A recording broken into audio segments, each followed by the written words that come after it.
Bon, ben, en tout cas, ça va pas durer longtemps. Non. On aura chassé 2h30. Avec de la rosée quand même, un peu. On a essayé petit à petit d'essayer d'instaurer la chasse à l'approche sur le territoire.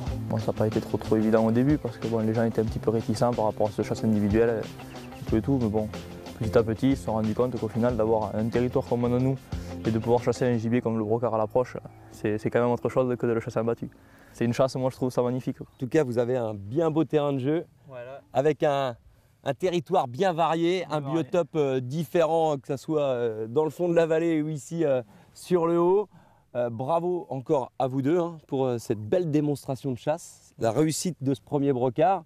Et puis je crois que toi, tu vas faire une chose un petit peu particulière qu'on n'a pas l'habitude de voir, surtout à la chasse à l'approche. Tu es un jeune sonneur, toi. Je suis un jeune sonneur, donc du coup je vais rendre les honneurs à ce chevreuil qui nous a fait une belle chasse quand même. Et parce que je suis sonneur en fait dans un groupe, le rallye Grésigne, donc on sonne en Caussade, voilà.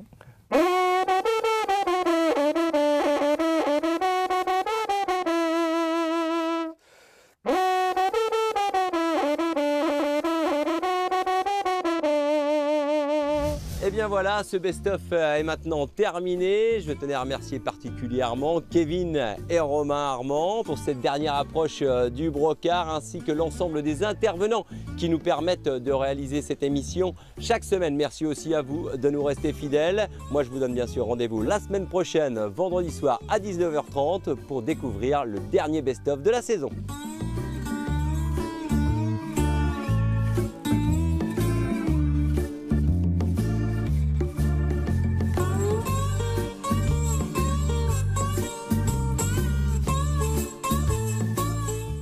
Solognac vous a présenté Seasons Hebdo, le magazine de l'actualité de la chasse et de la pêche.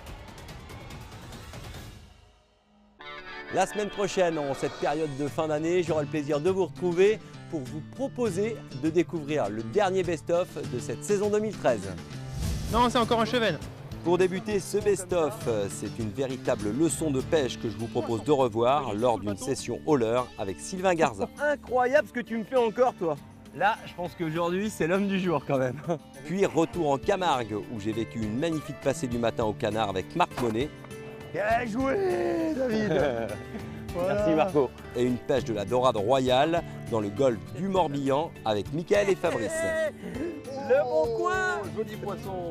Ensuite, cap sur la Guadeloupe pour une pêche traditionnelle de la dorade coryphène qui m'avait beaucoup marqué. C'est bon, je l'ai! Je l'ai! Ouais! Ouais! Alors si vous voulez vivre ou revivre quelques-unes des plus belles séquences de cette saison 2013, je compte sur vous. On se retrouve bien sûr la semaine prochaine, vendredi soir à 19h30 sur Seasons. Tout de suite, Carp Spécimen, les nouveaux défis à la Grande Canne sur Seasons.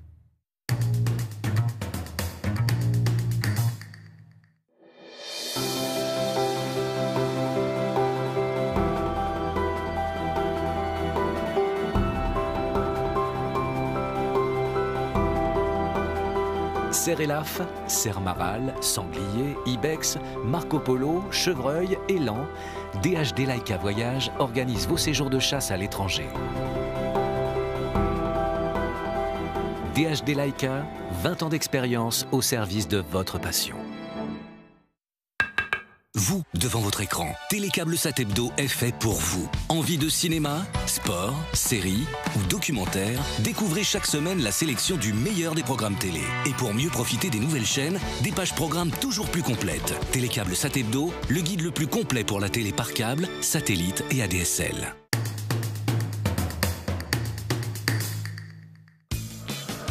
La pêche sur ce parcours est en no-kill sur la truite fario et réduite à 3 prises pour la truite arc-en-ciel.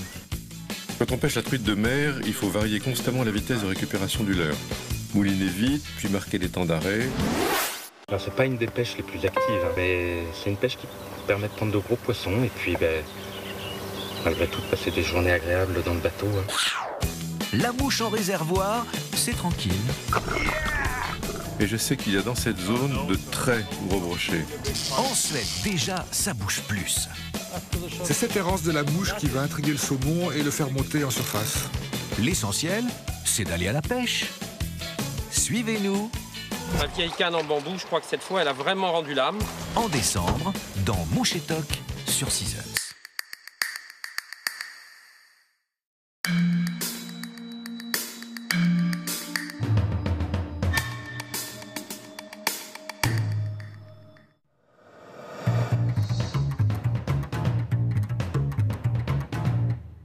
Hop là, c'est parti.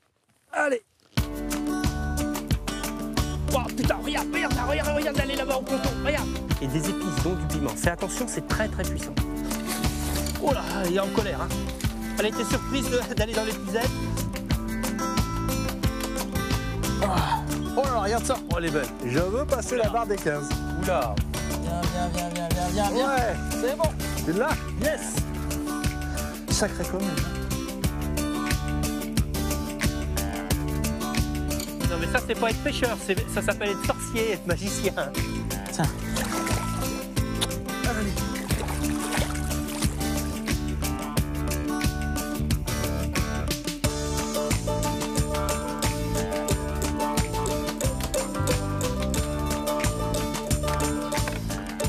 Daniel Laurent est un pêcheur de carpes, mais pas n'importe lesquels.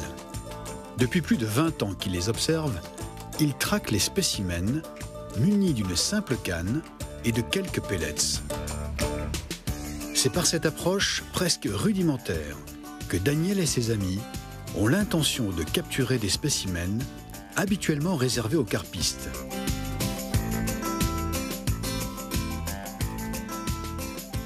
Qu'est-ce que la pêche? Sinon, profiter du fait que le poisson a besoin de s'alimenter pour le piéger. C'est tout.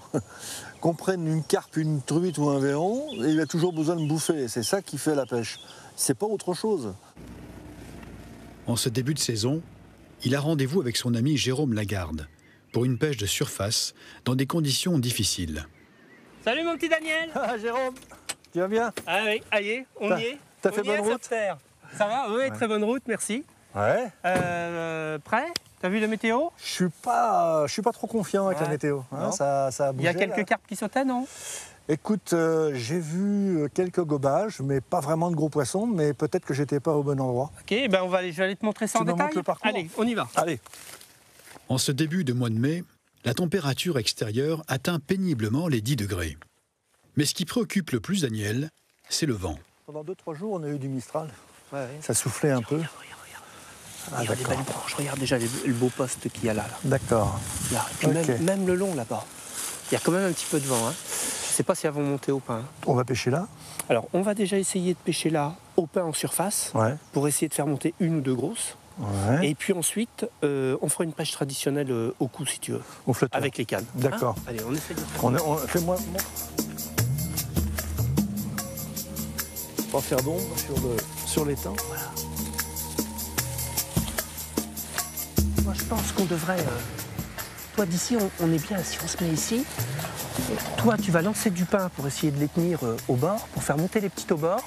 Et moi, je vais essayer de pêcher juste un tout petit peu plus au large, en espérant qu'il y ait une grosse ou deux qui soit un peu plus méfiante. Généralement, pour la pêche au pain, on en prend une par poste comme ça. C'est vraiment des pêches de chasseurs. Il faut une canne, juste une grande épuisette un peu cachée assez loin qu'on va chercher au dernier moment, et juste ta baguette de pain. Le problème, c'est la température de l'eau qui est un petit peu juste. Et il y a du vent pour pêcher au pain, la ligne va être un peu instable. Ça ne va pas être l'idéal. Mais bon, il y a des gros poissons. Moi, si on a une touche, on a l'espoir d'en faire une grosse. Oui, j'espère bien. Allez. Je suis venu pour ça. Hein. On est motivé? Allez, on y va. On part sans faire de bruit.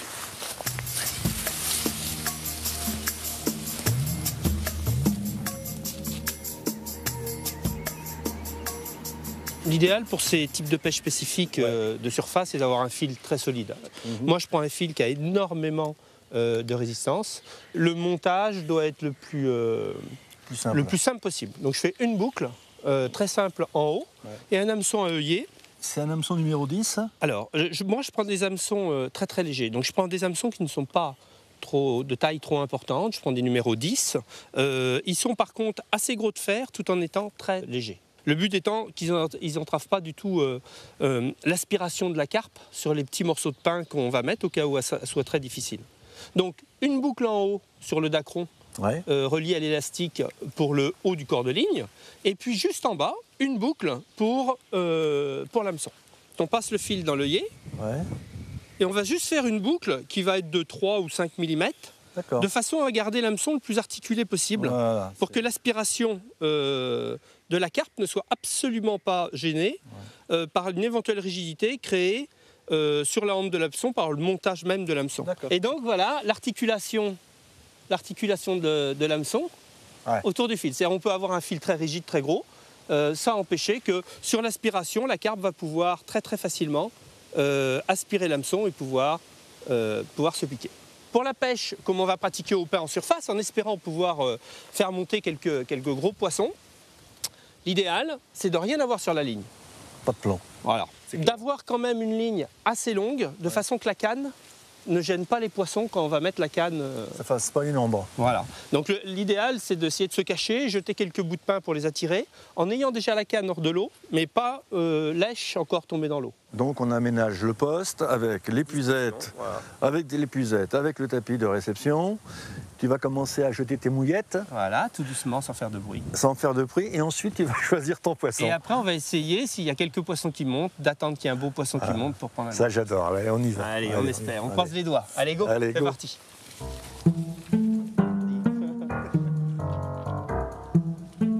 t'installes là-bas. Alors, oui, on va prendre le pain. Vraiment le pain de chez monsieur le boulanger. Ok. Allez, et là, on s'approche. Ah ouais, effectivement. On s'approche doucement. Elles sont déjà en surface.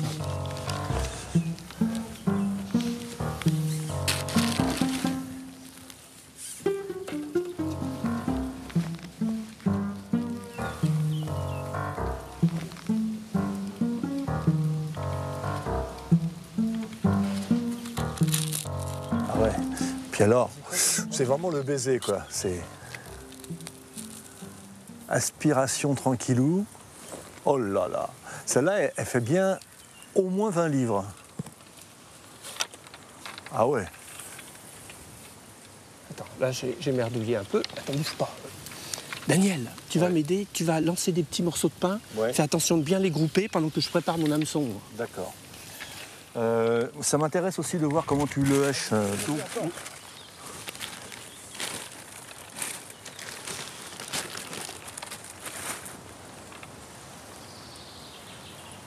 Voilà. Elles viennent, tu sais, comme un baiser à la surface de l'eau. C'est pour ça qu'il faut un hameçon très très léger.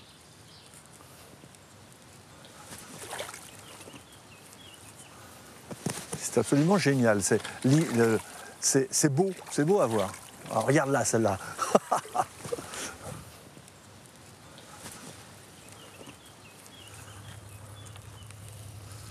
Je vais essayer de mettre un gros bout de pain, mais... Alors là, je pense qu'elles arrivent. Hein. Ouais. Les grosses commencent à monter. Les grosses commencent à monter, là. Ah, c'est incroyable. Incroyable. Alors, donc là, on va préparer... Elles sont à 2 mètres de la mer.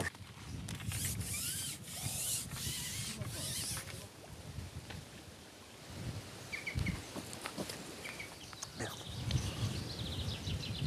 Elle est belle, celle-là. Allez, c'est parti. Ah, c'est une petite merde. Allez, tu peux me donner l'épuisette, Daniel?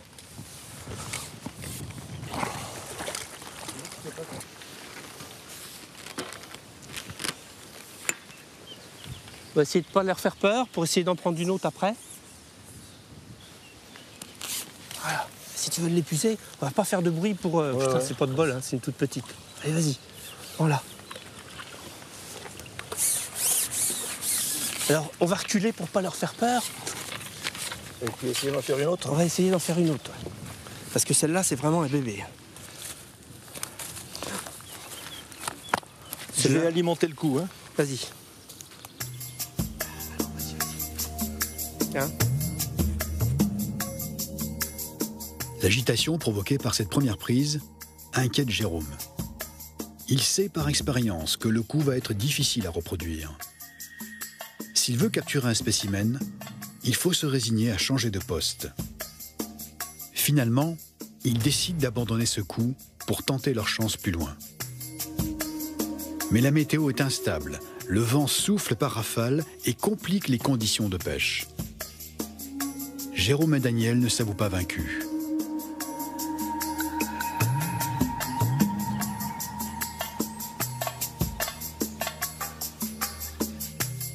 Voilà, j'ai quelques clichés qui me serviront de pense-bête. Ah, elle est venue taper. Elle est en train de taper autour là. C'est un petit poisson, je pense. Un petit carassin.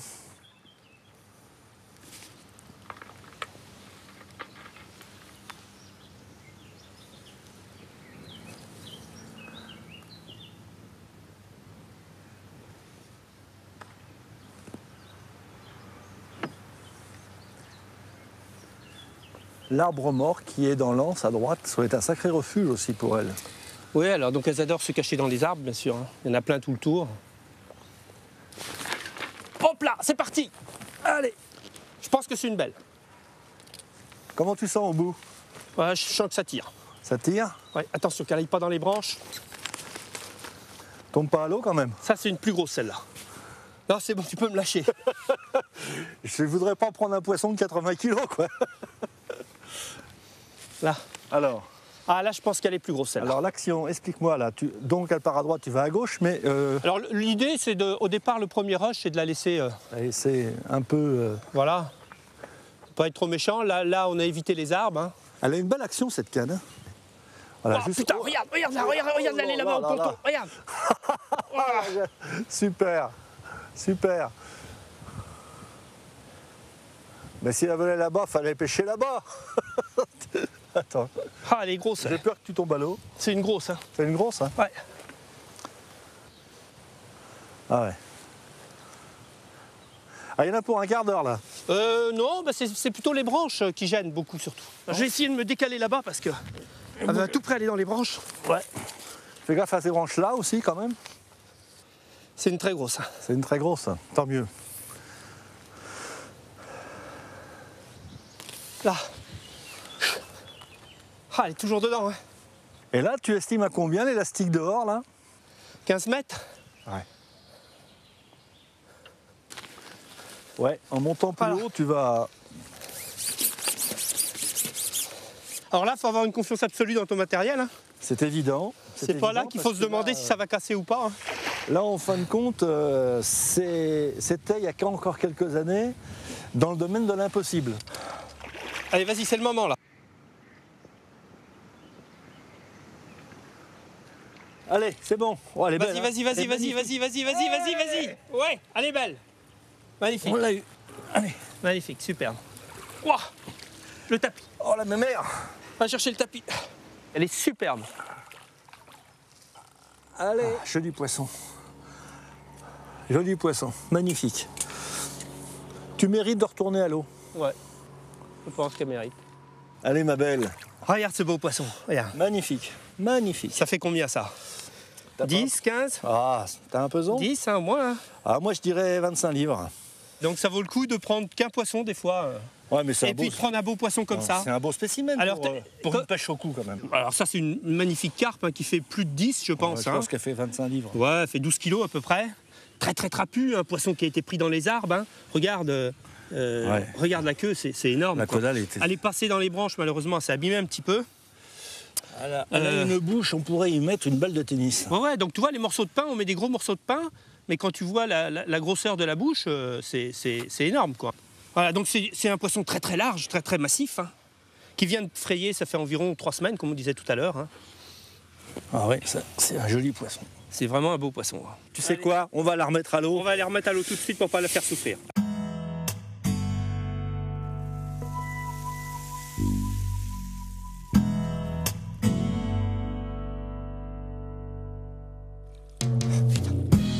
Et voilà. Adieu. À la prochaine fois. Et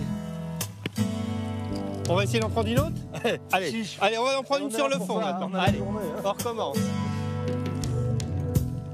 Qui aurait pu imaginer il y a encore quelques années qu'on pourrait sortir des poissons de 30 livres, voire plus, à la canne au cou? Personne, quoi.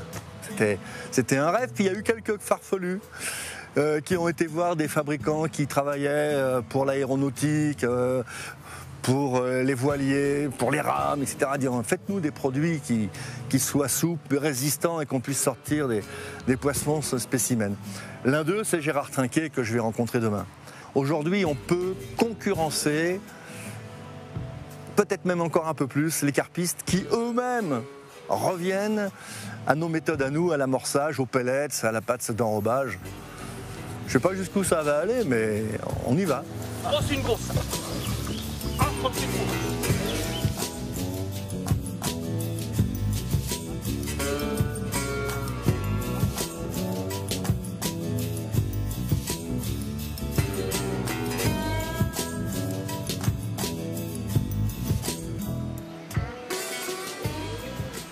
Après cette mise en bouche, Jérôme invite Daniel à proximité de Nevers, non loin des écluses des Monts et Marais. Si tu veux bien, c'est qu'on fasse une pêche plus classique au cours, calmement. Donc, c'est pas une pêche à la surprise. Là, on fait pas du tout de pêche itinérante. Le risque est trop grand pour qu'on prenne du poisson. Ça risque d'être un peu difficile. Hein. C'est le contraire dans la pêche à la surprise comme hier. Quoi. Voilà. D'accord. Tiens, il me semble que ça, c'est à toi aussi. Ouais, je t'avais laissé ça hier. Voilà. Voilà, bon, en Diablonie du Sud, il n'y a pas de voleurs, mais on ferme la porte quand même. Et donc là, c'est un étang fermé, clos. Ouais, c'est un petit lac, quoi, une dizaine d'hectares. Hein. Allez, hop, on y va. Allez, je te suis. Ah, tiens, une carpe en batterie. Ouais. Ça y est, il y a un poisson. Ah, c'est sympa. Regarde. Ah, joli, hein. Regarde. Joli. Et là, les quelques chalets qui sont les habitats des pêcheurs. Donc, il n'y a que 5 postes possibles pour pêcher. Et bah, regarde. Ah, c'est super, ça. Ça va peut-être nous casser. Ça a l'air de tirer. Tu crois pas que ça va nous casser nos cannes, non Moi, ce que je crains surtout, c'est que s'il y a des carpistes... Ah, regarde, regarde. S'il y a des carpistes qui pêchent ici, c'est que ça éloigne le poisson au milieu, quoi. C'est pour ça que ça risque d'être un peu plus difficile à la canne. Ouais. Mais on est des gens patients et malins, n'est-ce pas? Oui. En Diablonie du Sud. On est diabolique. Et puis on a de la pâte diabolique. On est diabolique. On a de la pâte diabolique. Et ils pêchent quand même environ, ils amorcent cobra, ils sont bien à 40-50 mètres à la bouillette. Ouais. C'est vrai que protéiner le milieu de l'étang comme ça risque d'être un petit peu difficile pour nous pour pêcher au bord. 5 kilos? Plus. Plus, 6, 7. Et regarde, elles ne sont pas du tout abîmées, regarde comme elles sont magnifiques. Ouais. C'est des poissons qui sont presque pas pêchés, donc ils sont superbes, quoi. Et Daniel, qu'est-ce que tu fais là? C'est que tu as peur que je prenne pas de poisson? Pas du tout, je vais faire une photo, je vais lui envoyer par email, il est trop sympa ce pêcheur. Parfait. J'espère qu'on fait la bonne option. Ouais, parce que là il y a un bout de chemin quand même. Il y a un bout de chemin, mais je pense que le fait de se mettre un peu sur la queue, c'est le deuxième jour de soleil. Puis c'est moins pêché par là. Ah bah là, oui, là c'est pas pêché, il n'y a pas de souci. Hein. Sur le cas, c'est très sympa comme site. Allez, on va s'installer doucement. Ça va être l'enfer. Et alors par contre maintenant, il va falloir essayer de ne pas faire trop de bruit. Bon, j'aime assez cet endroit. Je le sens bien, je le sens bien. Ce qu'il nous faut maintenant, c'est du gros poisson. Alors pour ça, il nous faut du silence, du calme. Il n'y a personne qui va venir nous voir, on va être tranquille ici. C'est vrai qu'il n'y a pas un bruit. Hein. Voilà. Donc l'idée, c'est de bouger un minimum et de savoir être patient avec des amorçages très très précis et très très discrets. D'accord. Bon allez, je vais m'installer tranquille. Ok, allez, c'est parti.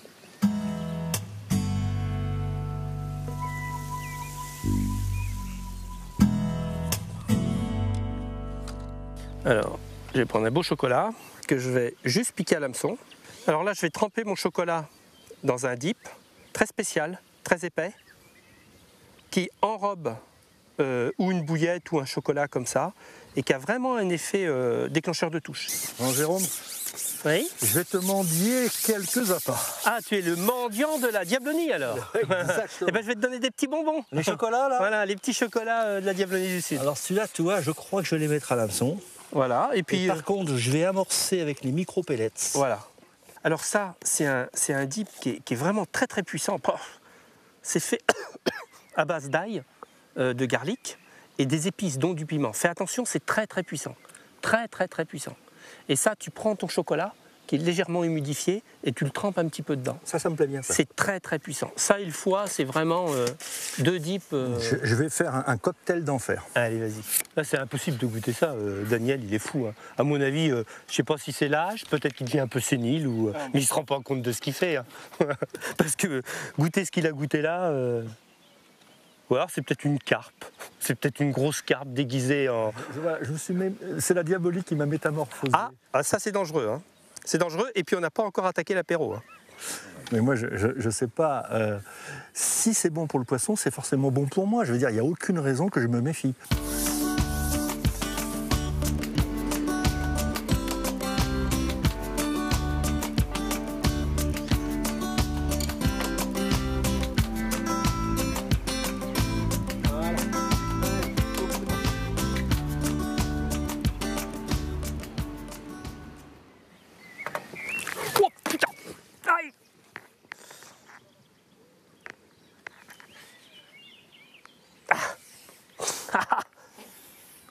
Bravo Jérôme. Ah attends, pas encore bravo, mais je pense que c'est un beau poisson. Non mais rien que le fait de ça, déjà, ça veut dire qu'elles sont sur le coup. Ouais. Donc avec À la pâte ou aux pellets? Alors en réalité j'ai mis un chocolat, je me suis remis sur le coup des chocolats et trempé dans le dip rouge là. Ah, tu veux un coup de main? Non, non, ça devrait aller pas trop mal, c'est pas encore énorme. Alors la difficulté c'est que, bon là j'ai pas trop tiré dessus, donc elle n'a pas été trop méchante. Elle a pris à la descente, hein, quand j'ai posé le pelet, elle était surprise un peu. Ah, il en a une aussi. Non, non, c'est le fond. Non, non, non. Alors tire voilà de ce côté-là, viens. Ah, dis donc, là je pense que les dips, ça fait la différence. C'est le dip garlic que tu avais mis. C'est le garlic. Je l'écarte de mon poste de pêche. Oula, je pense qu'elle fait peut-être même 6 ou 7. Elle veut partir au large, ça m'arrange pas. Ouais, bah laisse faire. Hein. Je voudrais pas qu'elle aille sur ton coup. Non, non, il n'y a pas de souci. Moi, regarde, elle monte la blanchie là. Regarde le monstre, regarde le morceau. Regarde. Hop. Ah, ah là là, ce que c'est beau quand même la pêche. Oula. Oula. Oula. Oula, elle est en colère. Hein. Elle a été surprise d'aller dans l'épuisette. Elle est un peu en colère. Hein. Allez. Ouf. Regarde, ça fait peut-être même plus. Elle est belle, hein, mais il va falloir te dépêcher parce que j'ai besoin de l'épuisette. Ouais, j'arrive tout de suite. Il va falloir que tu mettes parce que. Il va falloir que tu déboîtes. Mais il va pas falloir que tu déboîtes. Il va falloir que tu déboîtes plus loin, je pense. Tu vas enlever simplement ici, là. Ça va être la bonne distance. Tu crois? Voilà. Allez. Alors c'est une canne qui est solide, il n'y a pas de problème. Alors l'idée c'est de la ramener au bord. On va essayer. Alors pour la ramener au bord, c'est une bonne idée. Voilà. Il faut que tu gardes tension au ras du sol presque, voilà. Ouais, tu crois avec celle-là? Voilà. Tu tires sur moi, vas-y, tire sur moi. Tant qu'elle va être là-bas, faut pas hésiter, toi là, tu la soulèves. Enfin, elle se soulève toute seule. Hein. Là, elle voudra pas. Mais je voudrais éviter de casser la canne sur. Il y a ta station qui me gêne. Non. Si ça décroche, je vais taper ta station. Normalement, tu devrais même rester assis. Bon, allez. Tu vas voir, ça va bien se faire. Hein. Tu tiens bien ta canne au bout là, et puis tu lèves. Hein. Tu peux, hein, ça risque rien. C'est bien mon petit Daniel. Attends. Si, je vais te masser un peu. Ça va? J'entends crack. Ouais. J'entends crack. Ça c'est ton dos, c'est pas la canne. C'est la canne ou c'est mes vertèbres? Et là, je pense qu'il faut que tu mettes toute la canne, au moins un bout de plus. Hein.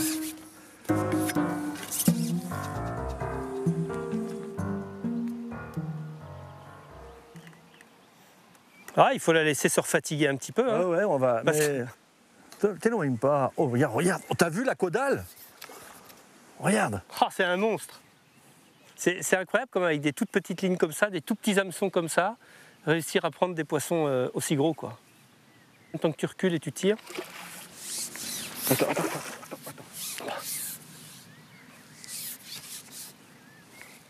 Tu sais comment on fait pour attraper l'élastique, hein? Voilà. Ouais. Oh putain, c'est une belle commune, elle est toute en longueur, elle est magnifique.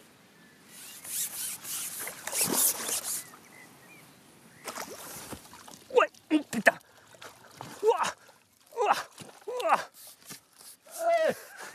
Yes. Yes. Un carpon. Oh putain, le morceau. Attention à la canne. C'est bon. C'est bon? Superbe.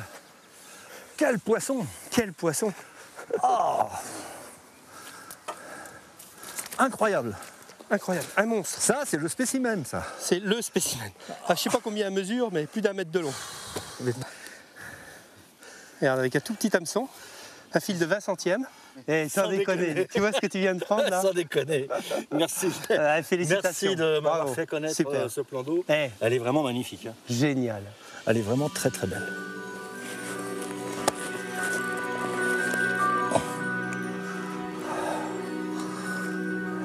Ah ouais. Elle est belle, hein? Sacrée commune, hein? Non, mais bon, je ne suis pas né de la dernière pluie, ça fait 40 ans, ça fait 50 ans que je pêche, Marc. Voilà, les conseils, je les prends, je les garde, je les conserve, je les mets dans un poche, et puis quand il y a besoin, je les ressors. Voilà, c'est ça qu'il faut faire, c'est piocher à gauche et à droite les conseils des uns et des autres, et puis le jour où tu en as besoin, tu ouvres le tiroir, tu vas chercher le petit truc qui fait le chose en plus. Bon, Jérôme, ça m'a ouvert l'appétit. Eh ben écoute, je te propose qu'on aille manger tout de suite, moi. Alors, peut-être qu'avant de manger, peut-être qu'avant d'aller manger, je vais réapprovisionner un peu le garde-meuble là. Ouais, le coup, tu veux dire? Ouais. Parce que le garde-meuble, c'est le buisson, tu vois.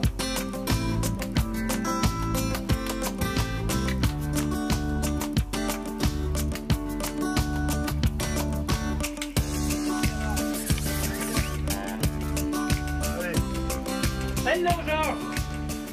Tu peux nous faire à manger? Eh, j'ai les bras vermoulus. Moi, je suis cassé. Je suis mort. Je suis cassé. Je suis mort. Allez, Est-ce que tu t'imagines une commune comme ça? 1,5 m. Avec un petit hameçon de 12, du 20 centième. Ouais. Ça fait quoi 1,5 m? Ça fait 12-14 kg pour une commune, hein? 12 ou 14 kilos. Ouais. Et c'est bien, prise hein. du bord. À 2 mètres du bord. À 2 mètres du bord. Alors que les autres, ils allaient les chercher à 100 mètres. Ouais. Elle était cachée sous l'arbre. Là. Exactement. Voilà. Et avant de partir, j'y ai remis à manger. Je pense qu'il y en aura une autre qui sera Je pense qu'on va revenir, on peut jouer encore fort. On peut faire. 2-3 poissons de 8-10 kilos à côté. Ouais. Ça commençait à rentrer dedans. Ah, je voudrais passer la barre des 15. Et... Oh, dis donc, regarde. Ça, c'est un bon jambon du Morbihan. Daniel est ravi d'avoir piégé une carpe de plus d'1 mètre de long. Mais il espère faire mieux cet après-midi.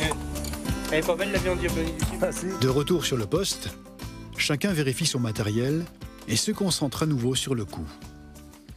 Alors le matériel n'est pas tout à fait, c'est pas tout à fait le même. C'est-à-dire qu'on a, comme hier, deux types de cannes qui sont complètement différents. Il y a une canne très droite, celle avec laquelle je pêche, qui est faite pour pêcher à la patte sur des pêches un peu plus techniques et précises, pour pêcher un peu plus loin. Donc je suis à 13 mètres pour aller chercher les poissons le plus loin possible. Tandis que Daniel a une canne vraiment un spécimen, faite pour prendre des gros poissons, qui est un petit peu plus souple, mais qui a une action qui permet de prendre vraiment des gros poissons, quoi.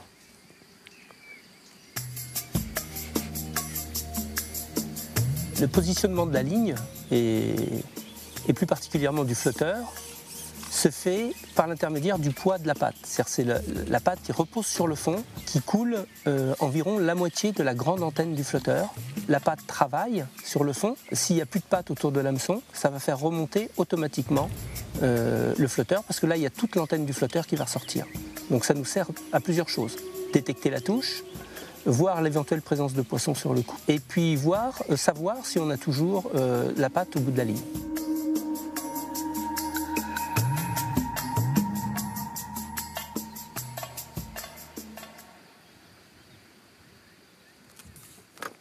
Aïe, c'est pris. Elle est prise. Je pense que c'est un beau poisson.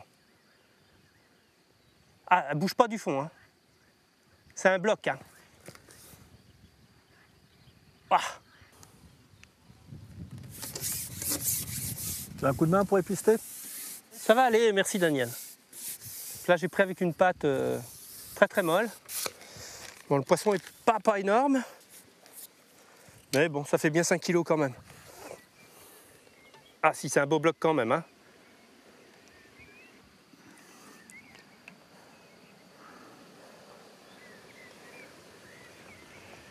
Ouais, elle monte. Tu la vois? Regarde. Elle va remonter là, et là je l'épuise quand elle remonte. Allez. Allez. Ah si, elle est belle. Allez. Aïe. Oui, elle est belle. Oh putain, elle est belle. Aïe. Elle est dedans. Bravo, bravo Jérôme. Hop. Hop. Ah, c'est bien une 10 kilos. Encore un beau poisson de la Diablonie. Un petit peu coquine à prendre, mais regarde un peu ce poisson. Regarde, une queue super orange. Elle est vraiment magnifique.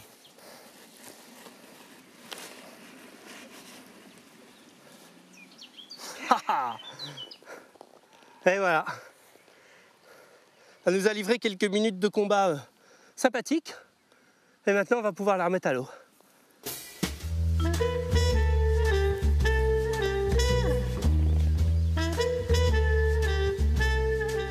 Qu'est-ce qui t'arrive? Devine. Oh, il y a du poids. Hein. C'est lourd? Ouais, c'est lourd et ça donne des coups de tête. Il ne faut pas essayer de la décoller. Ah non, je ne vais pas la décoller, mais j'essaie de contrer ces roches.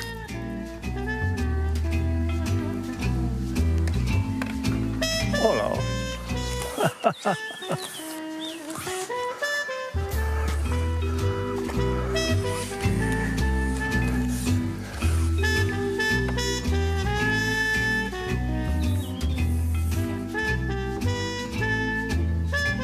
Oula. Elle est en colère, hein? Ouf. Elle donne des coups de tête, hein.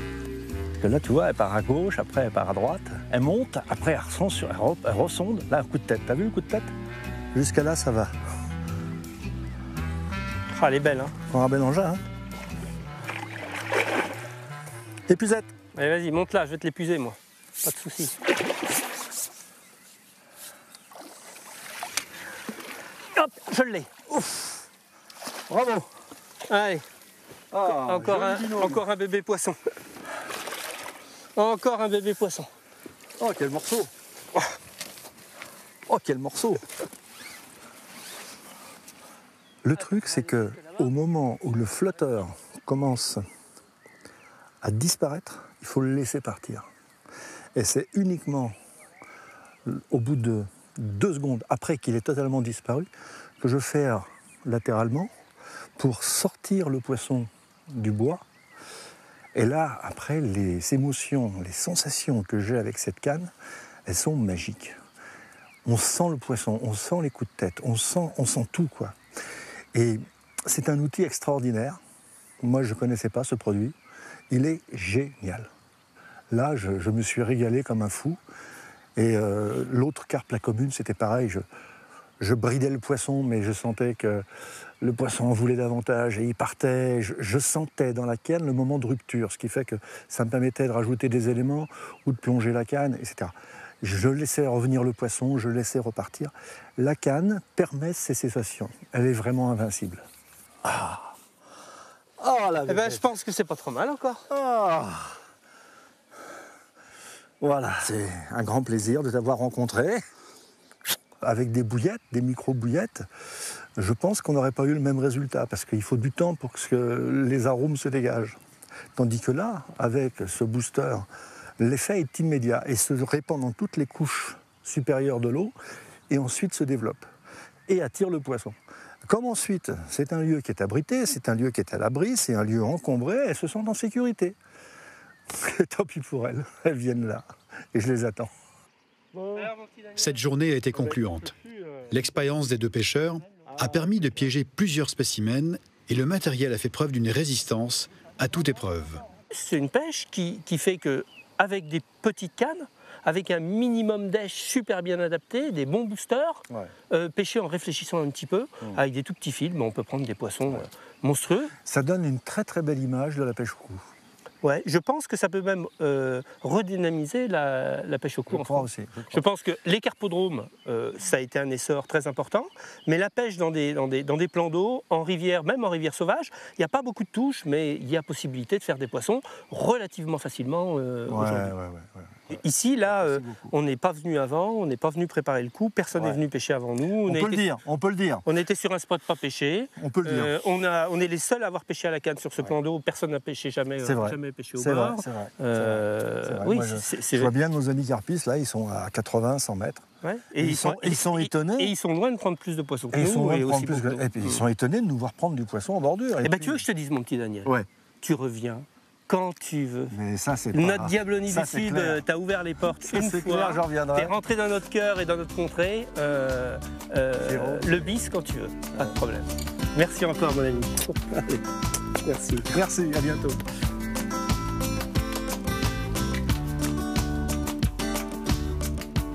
Sans aucun doute, Daniel reviendra en Diablonie.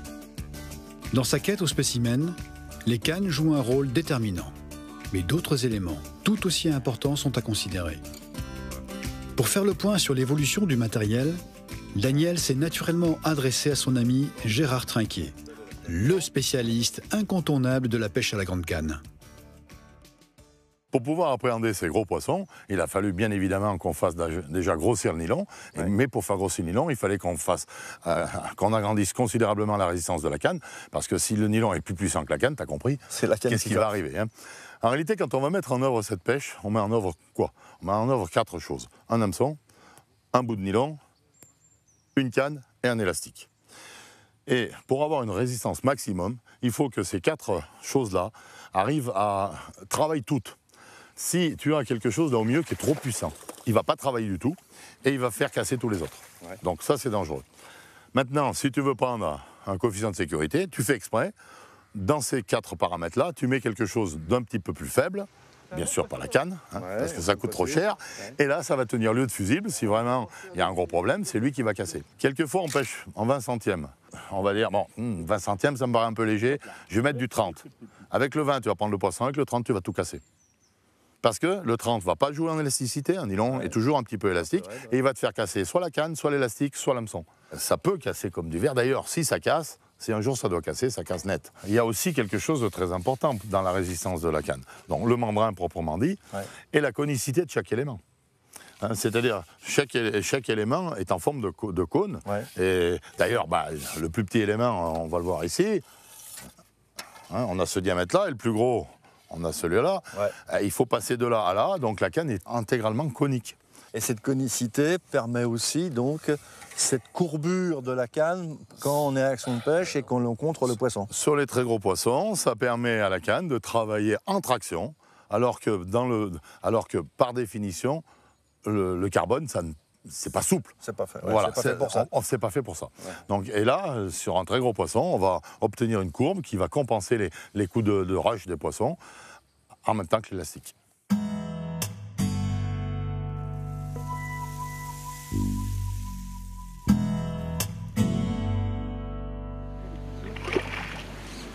Attends.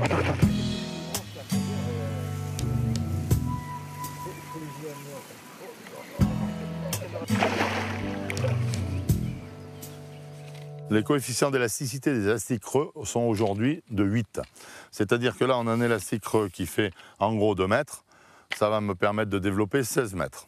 Et un élastique creux, par définition, quand on lui tire dessus, il diminue considérablement de diamètre. Et là, la perle qui tient, d'un seul coup, hop, elle va coulisser. Ce qui veut dire qu'elle va coulisser jusque éventuellement là. C'est-à-dire que je vais résoudre une équation de commencer à travailler mon poisson avec 2 mètres d'élastique et de finir avec 3 mètres. Avec un coefficient de 8, ça veut dire que là, à ce moment-là, je peux sortir 24 mètres d'élastique. Si on a vraiment un très gros poisson, comme on a vu tout à l'heure, les 2 premiers mètres d'élastique vont jouer. Ils vont tellement jouer qu'ensuite la gélule va jouer. Donc on va venir chercher encore le mètre supplémentaire ici. Et donc ça va partir. On va lui laisser la possibilité de s'essouffler. On va déboîter relativement rapidement. Et ensuite, on va canne basse, tirer, coincer, tirer, coincer. Tu stripes. Tirer, coincer, exactement. Le strip à kit, du terme stripé, c'est 2 fois plus efficace qu'un frein de moulinet. Hein, parce que là, juste en desserrant les doigts, s'il est vraiment trop gros, je peux lui en donner toujours un petit peu. Tu vois, l'élastique, il remonte. C'est vraiment... pour moi, c'est plus possible de me passer de ça. Gérard, je vais mettre en application tous tes conseils sur une page de spécimen. Je pars en Bourgogne. Ok, écoute. À bientôt. Je te souhaite toute la réussite possible et puis à bientôt au bord de l'eau. On se téléphone? On se téléphone, merci. À plus. Il est phénoménal, Gérard. Ça fait 10 minutes qu'il est installé, il a commencé à grainer. Il fait 3 poissons. Moi, je suis venu mercredi dernier pour faire 3 poissons, j'ai mis 3 heures.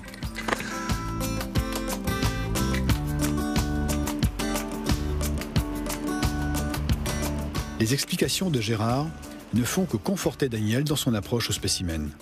Il ne faut rien négliger, sinon c'est la casse assurée. Aujourd'hui, il a rendez-vous avec Sébastien Nash et Alexandre, 2 anciens carpistes convertis à la pêche au coup.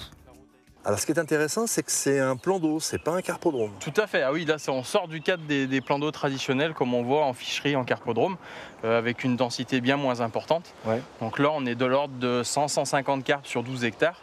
Donc on réduit quand même fortement le nombre de poissons. C'est pour ça qu'il va falloir essayer de trouver les passages, essayer de trouver où elles sont, dénicher un petit peu dans les bordures, donc on va aller voir tout ça. Toujours doublé. Voilà. Comme tous les pêcheurs, Sébastien prépare méticuleusement son matériel. Rien n'est laissé au hasard. Il accorde une attention toute particulière à l'élastique, qui joue un rôle déterminant lors du combat.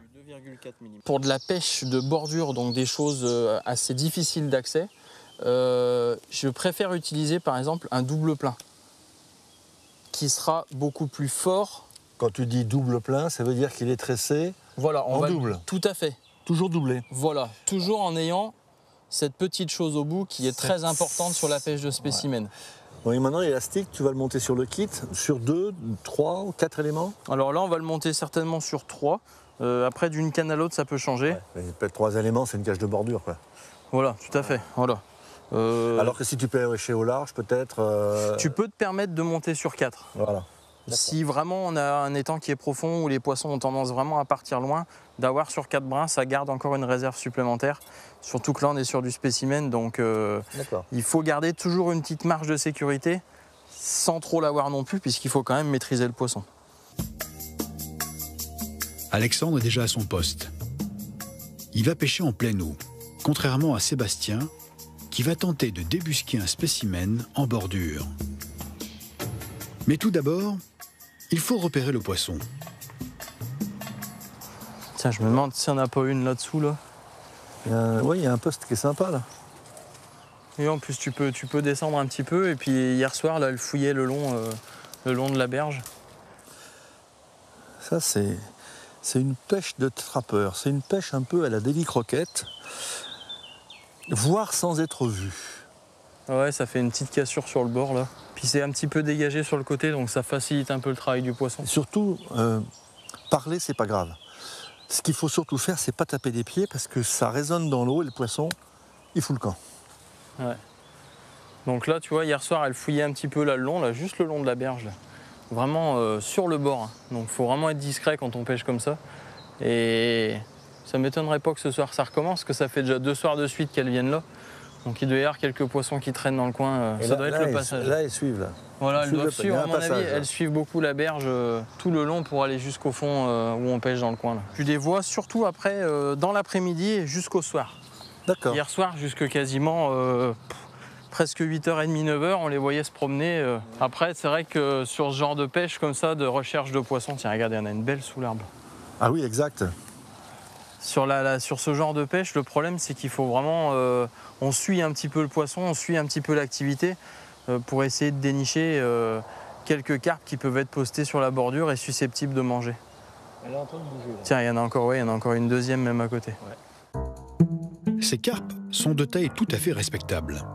Mais Sébastien et Daniel cherchent à repérer un spécimen. C'est pourquoi ils continuent calmement leur prospection. Elles ont peur, elles se méfient. Mais de l'autre côté de la berge, Alexandre a besoin d'un coup de main. J'arrive.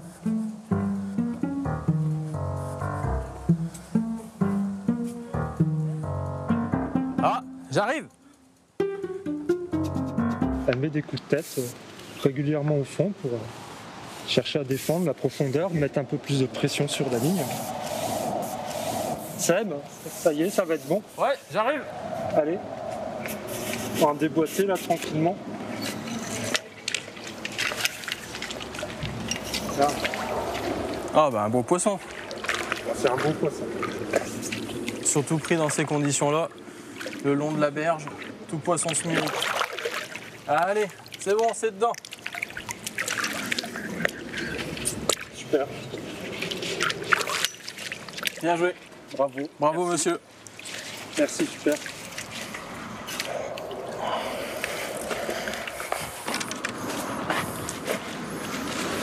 Et voilà. Super. Oh, piqué juste au bord. Ah, c'est... Il y a un peu de mal.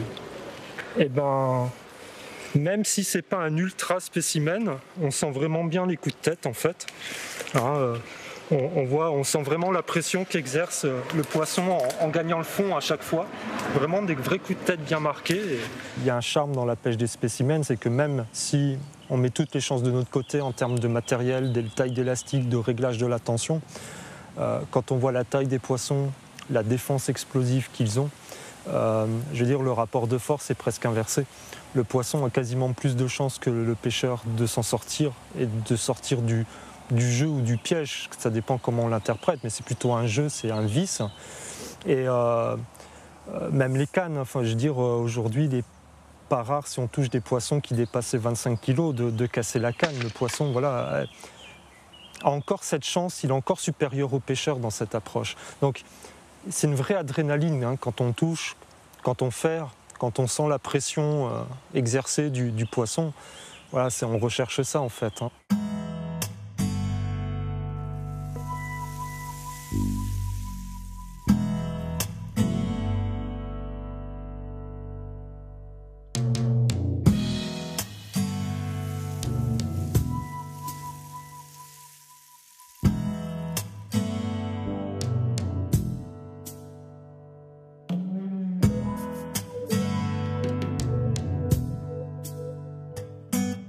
Daniel et Sébastien finissent par repérer un spécimen. Après avoir récupéré leur matériel, ils retournent discrètement sur le poste. J'avais disposé tout à l'heure un tapis de réception. Ah oui. Comme ça, oui, tu as vu la taille, hein, c'est vraiment la taille spécimen. Hein. Mais sur le chemin, une bonne surprise les attend. Oh putain, Daniel. Ouais. Je crois qu'il y en a une sur le coup de tout à l'heure, là où j'ai amorcé. Bah, il y a des fouilles, oui. Ah ouais, ça fouille. Ah, elle est dessous. Oui, oui, ah ouais, elle est en train de manger. Ouais. Regarde, elle sort de l'arbre. Elle sort de l'arbre pour venir juste là manger sur le coude. Alors, va doucement. Ouais. C'est pas le moment qu'elle se barre. Non. Pas faire de bêtises. Tu vas remettre une poignée de pellets ou pas? Ouais, je vais remettre une petite coupelsion là. Faire une petite boulette de pâte.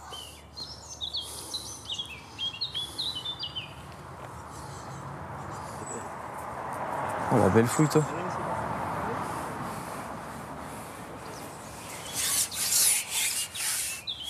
Ah merde. Ah ça prend dans les branches.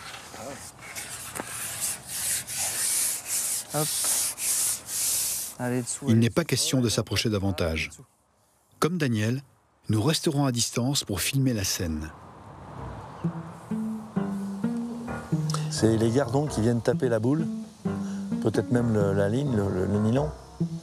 C'est pas typique d'une touche de carpe. Touche de carpe, le flotteur s'enfonce lentement, parfois même dévie un petit peu latéralement, et surtout le fil se tend. Et là, pour l'instant, c'est pas le cas. Ah, ça recule juste. Elle s'est redécalée un peu. C'est pas grave, elle va revenir. Tiens, hop. Ouais. On va lui mettre un peu à manger. Ah, elle est repartie légèrement sous les branches. Oh là, regarde la fouille. Regarde la fouille. La fouille, ouais, c'est bon. Elle va le prendre là. Allez, elle va le prendre. Allez. Allez. Elle vient dessous. C'est pas possible. Regarde, elle va y aller.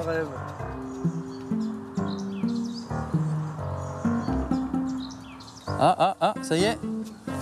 Ça y est, c'est fait. Hop, c'est parti. Ah, des fois, hein, on n'a pas beaucoup de place, alors on gère comme on peut. Andy, super. Super. Tu vois, avec le kit bien réglé, ça va tout seul. Allez.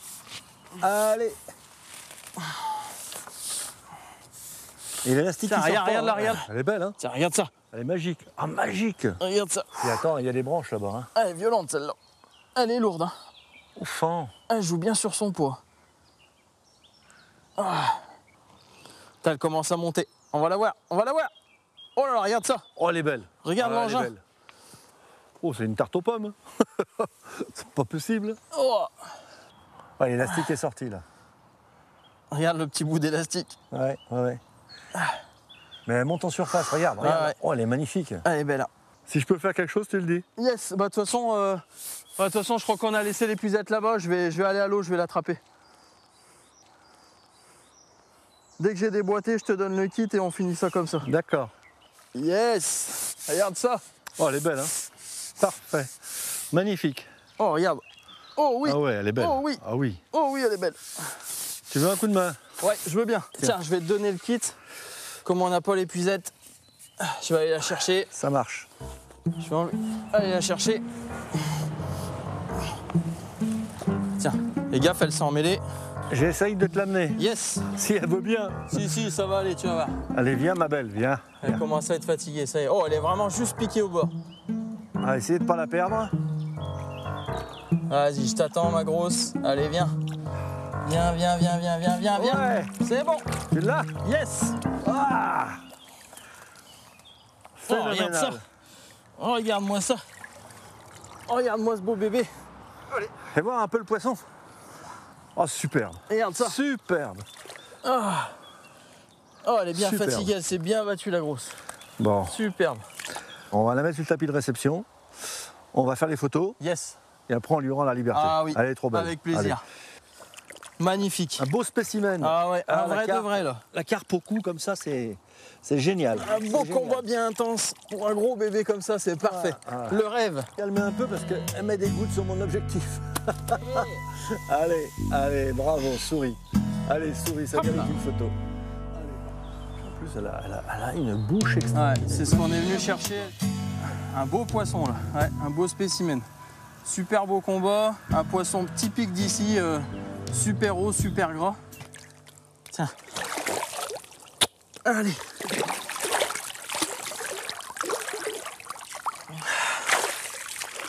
Yes.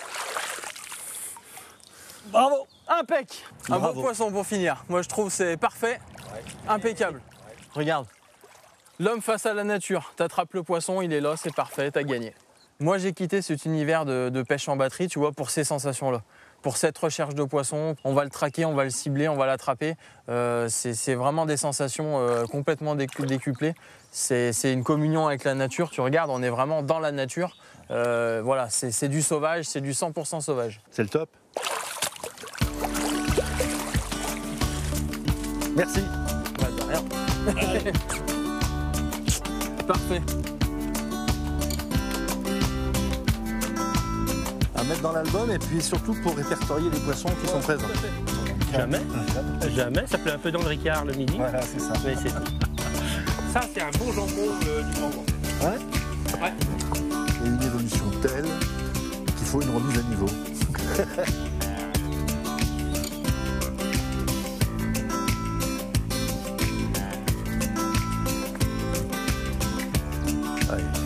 Il y a eu un saut à 10 mètres.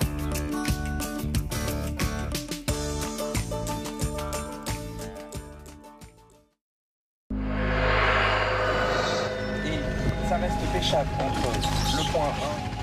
Cette fois, c'est en Papouasie que Franck nous a entraînés à la poursuite de nouveaux carnassiers. Et c'est épique, hein. C'est parti!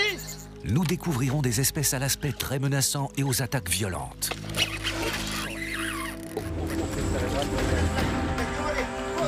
Il est où, là? Tiens, contact! Bientôt. Quelle attaque de fou! Sur Seasons. Au bout du monde, on est allé chercher ce poisson.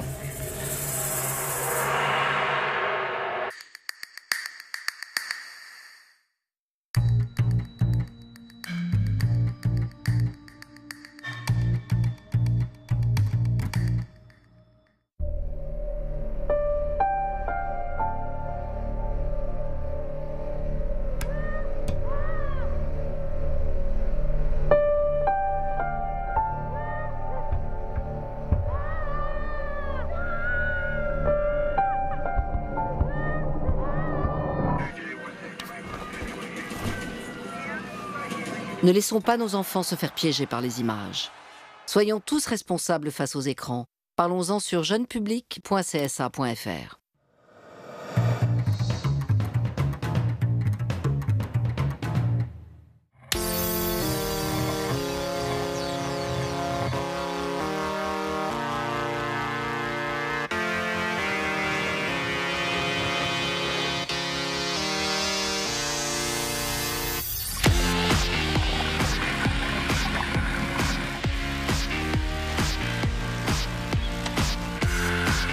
La pêche des carnassiers au leurre est devenue très à la mode. Sportive, ludique et de plus en plus souvent pratiquée en no-kill, c'est une pêche qui attire de plus en plus les jeunes pêcheurs.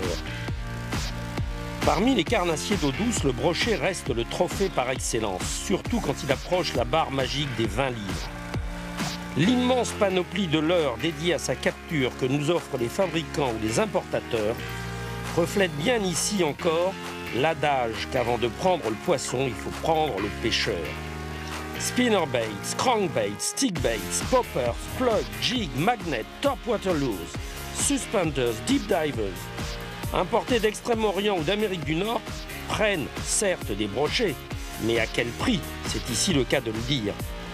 Nos bonnes vieilles cuillères de fabrication française, tourbillon, Suissex, Mepps, ainsi que les poissons nageurs en bois dont regorgeaient les boîtes de nos parents et grands-parents, sont non seulement toujours aussi efficaces, mais devant ce déferlement de leurres hyper réalistes, ultra modernes et sophistiqués qui nous viennent du Japon ou des États-Unis, méritent à plus d'un titre d'être remis au goût du jour.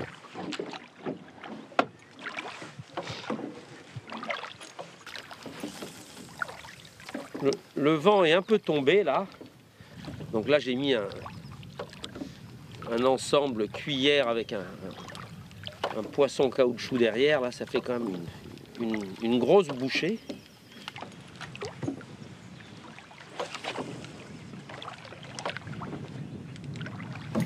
Oui, quand on pêche dans une grande étendue d'eau comme ici, bon ben, on peut pêcher du bord bien évidemment, mais la pêche en barque ça apporte énormément en efficacité, mais le problème c'est d'avoir un bon rameur.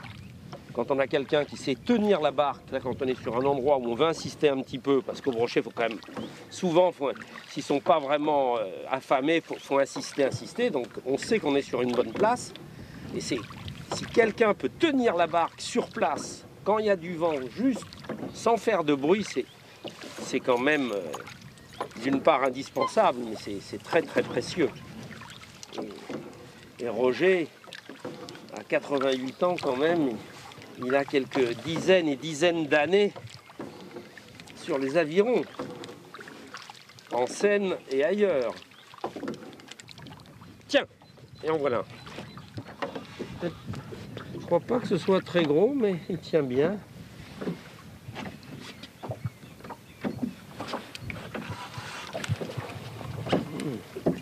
Oui, c'est peut-être mieux que... C'est un gentil petit. On va être le plus gros que ça. Oh non. Je l'aurais décroché, j'aurais dit que c'était un 5-6 livres. Il peut faire 3 livres. Hop.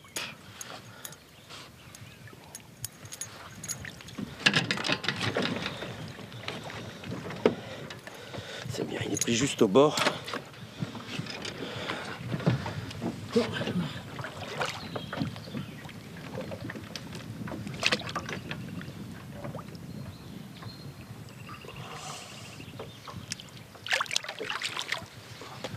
Il était à peine piqué, c'est bien.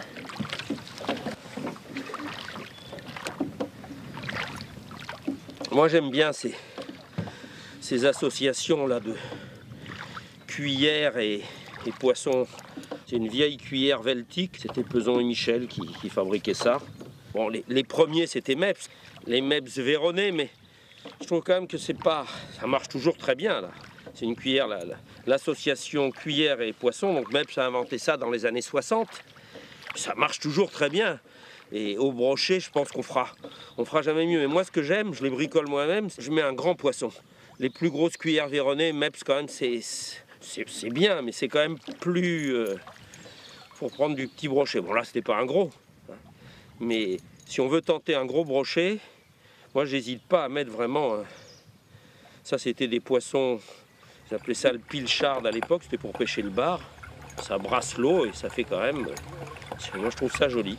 Et je trouve que c'est parmi les leurres les plus efficaces pour le brochet. Quand on voit aujourd'hui tous les poissons nageurs japonais, qui valent des fortunes d'ailleurs, hein, ça nagera jamais aussi bien que ce genre de truc. Ça fait des pulsations.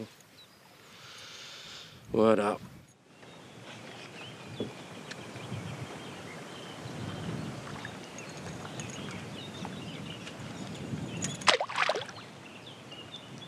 Nous, on avait dans le temps 3-4 cuillères, c'était tout, parce qu'on n'avait pas des moyens certains. Puis quand on perdait